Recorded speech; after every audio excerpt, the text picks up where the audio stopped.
I am the most successful female sailor of all time. Oh, thank you. Well, thank you, that's very kind. But personally, I find this very ironic. Because growing up, I wasn't the most talented, I wasn't the most confident, I'm not the obvious champion. But if talent is not the decisive factor, then what is? And I believe the real question is, who are you when life gets hard? And I've always had a fascination about the mental side of performance, because I think we're often our own limitation.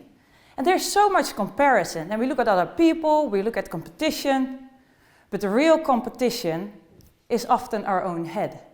And we cannot win if we lose in our head. And I grew up together with my brother and sister in a very warm family, and I love my brother and sister, and apparently I must always say I love my brother and sister, because I think they're also very annoying. Because they are what you call these naturally talented people. So whatever they do for the first time, they're good at it, they're great at it, and they're also very smart, which is so annoying, because I guess I was just a busy kid. My parents even put me into origami to calm me down. But then how is it possible?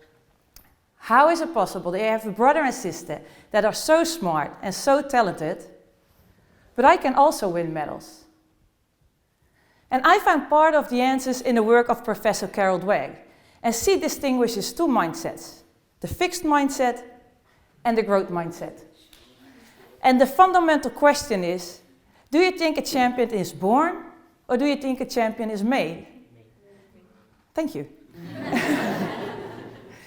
And people with a fixed mindset believe that talent is fixed, and it can't change that much.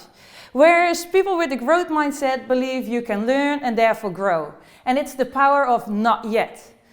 And this is very interesting, because it's just a belief. So what do you think? But because it's a belief, the words we speak matter. The words you tell yourself, the words you say as a parent, as a leader, as a coach. So looking back, I had an amazing upbringing, and I love my parents too. But it was easier for my parents to give my brother and sister feedback based on talent and based on intelligence. And this seems like a positive thing, but it can actually create a lot of pressure and a fear of making mistakes. Whereas to me, they couldn't say it. So to me, they said like, oh, Marit, you do your best. But that feedback based on effort, that's the growth mindset. And I wasn't so much afraid of making mistakes, because it was just part of the learning process.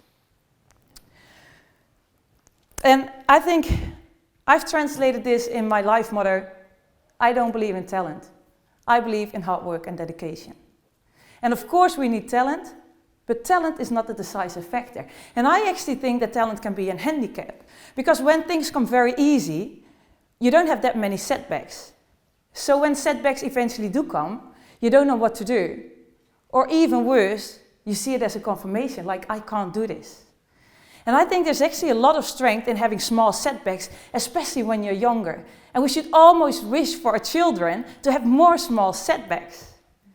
And for me too, they were more business as usual. So you learn, you learn to fight, you learn to persevere. Qualities, I believe, bring you a lot further. But then now, if you're listening and you think like, I'm actually this amazing talent, then great. But I guess you shouldn't stay in your comfort zone too much and keep challenging yourself. You know, don't be afraid of mistakes. Don't let mistakes define you. Let effort define you. And although I wasn't the most talented, I did dream of being successful. But dreaming is one thing, knowing how to get there is something else. So my parents often said, surround yourself with good people. Ask good people for help. And there was this amazing English coach, I must say he was very British. And he was one of the best coaches, the best sailing coaches, and he obviously already won a gold medal before. And he was in the Netherlands, and I just walked up to him with one simple question. How do I win gold? And he looked at me and he said, nobody has ever asked me this before. And he liked the fact I asked questions, and he liked my drive. So that was the start of our collaboration. And it was an intense one, because we spent 300 days abroad. No substitute for hard work. You need to train every single detail. And I guess he was quite unorthodox. So we not only trained our normal trainings, but we also trained the exceptions. He would leave me up all night and the next day I needed to perform. Because you're not going to sleep so well the night before an Olympic final race. And he would get me out on the water early in the mornings, late in the evenings, with no wind, with too much wind, many days in a row, without a rudder. And it was all about getting comfortable, being uncomfortable, and still learn and perform. And he made me fight with MMA fighters. And I had to stay in terrible accommodation. Because he said, you know, tough times make strong people. And I must say, I saw the power of the growth mindset. And then in 2011, I won almost everything. And then in 2012, at my first Olympics, I won silver. Silver, actually, I didn't win silver, I lost the gold. I didn't even know that silver was an option. I mean, my coach used to say, if you're second and third, you're first and second loser, and you should be ashamed of yourself. It's ridiculous why a stage has 3 steps. So 6 months after the Olympics, after his paid leave, he phoned me up and he said, Marit, you're not good enough. I don't want to be your coach anymore. You're a fast sailor, but Rio will be different. And I want to work with one of your biggest competitors. So he said, we keep it short, and I suggest you call your sport psychologist, because you're probably going to need her. Yeah, I didn't see that coming. And to be honest, that hurt a lot, because we spent 300 days abroad, and I knew him better than my own parents. And I didn't really know what to do. And then my physical trainer had to leave, and my training partner started to sail a different boat. Then I thought, okay, then I go to my boyfriend. I was never really allowed to have any boyfriends, because a boyfriend is a concession, and concessions don't belong in top sports. But back then I had a relationship with a 4-time Olympic gold medalist, so that was sort of okay. But then this guy took off with a gorgeous Formula 1 TV presenter. And I was just thinking by myself, wow, this all escalated very quickly. And Team Marit was very empty. Yeah, but then if we talk about who are you when life gets hard, then in that period I could probably only tell you how not to do it. And it's ironic because I hate it when somebody takes the victim role whenever they put the blame outside themselves. But back then I went all in on the victim role. I blamed, I worried, I had a lot of sleepless nights, and always the coach's words in my head, like, you're not good enough. You're not good enough, and I started to believe it, I'm just not good enough.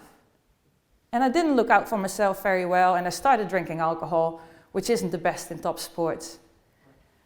And it took a year. But in that year, I learned something essential.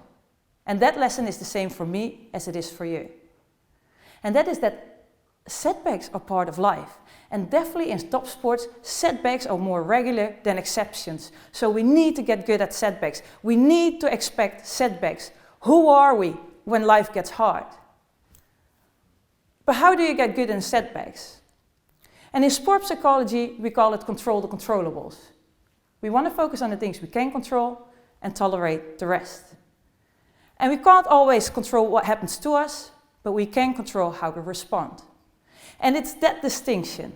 It's that distinction between what you can and cannot control.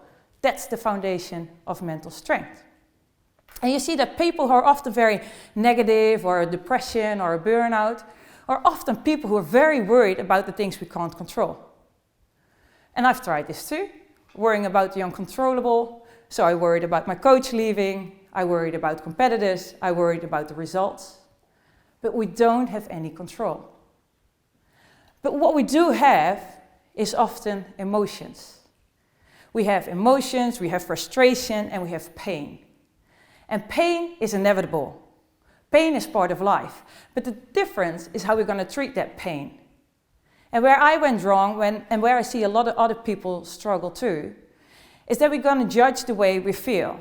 We're going to judge and criticize our feelings and our thoughts. And if I go like, I don't want to feel this way. Why is Team Marit empty? This is not fair. I can't perform like this. Then pain becomes suffering and life becomes very heavy. And in sport psychology, we call it dirty pain. And dirty pain is optional. We shouldn't judge so much. We shouldn't add that extra layer of suffering. No judging, just feeling. And in sport psychology, we call that clean pain.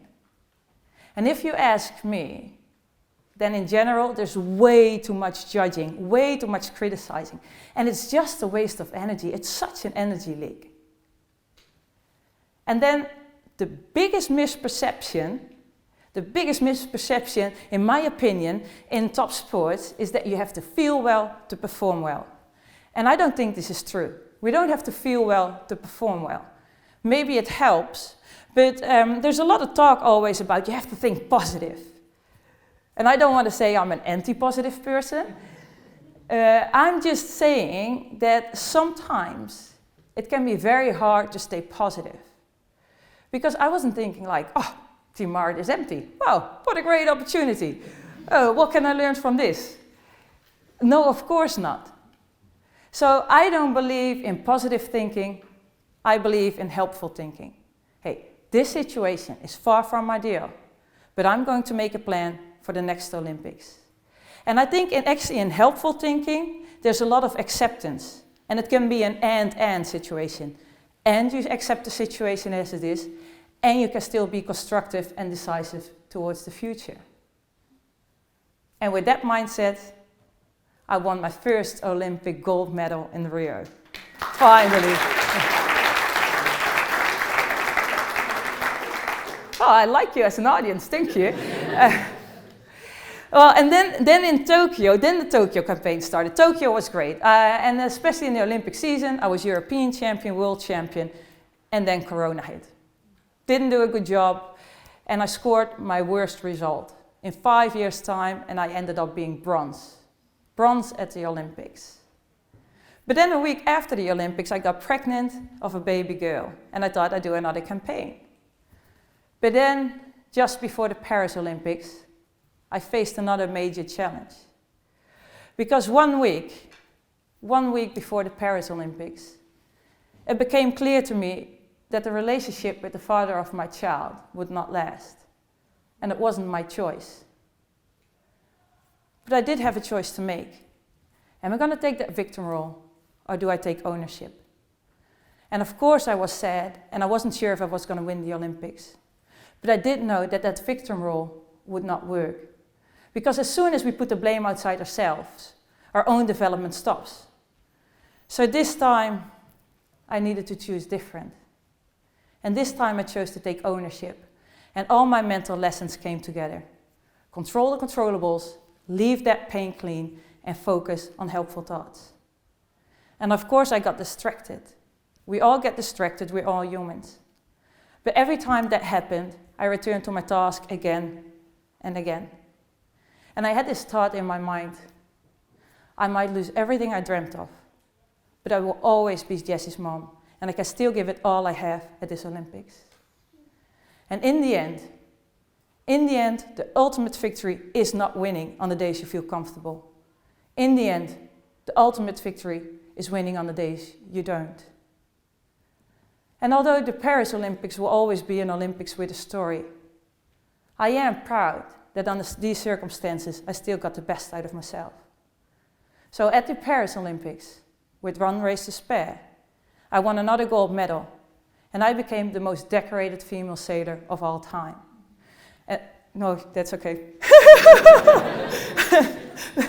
I really like you as an audience. But that medal matters. That medal matters. But what matters most is that I know who I am when life gets hard. And maybe the outside world sees me as an Olympic champion sailing. But I see myself as a champion in learning and perseverance. And the thing I've learned is that we cannot win if we lose in our head. Winning is an inside job, always. And I want to leave you with a question that has guided me my entire career. And that is, who are you when life gets hard? Thank you.